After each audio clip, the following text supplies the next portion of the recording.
Hello guys, welcome to my channel. Today we are going to see how to enable or always show the home button on the Google Chrome web browser.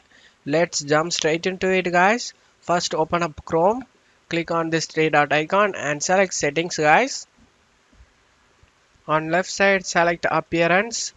On right side select the show home button to enable, and for example you can customize web address guys.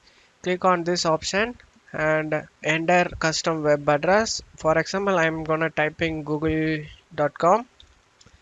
You can also select the new tab page option. I typed google.com. For example, you just open up new and click on this option, home option. It will be opened like this, google chrome.com. And that's pretty much easy guys. After enabling the home option, you can customize whatever web address you want it.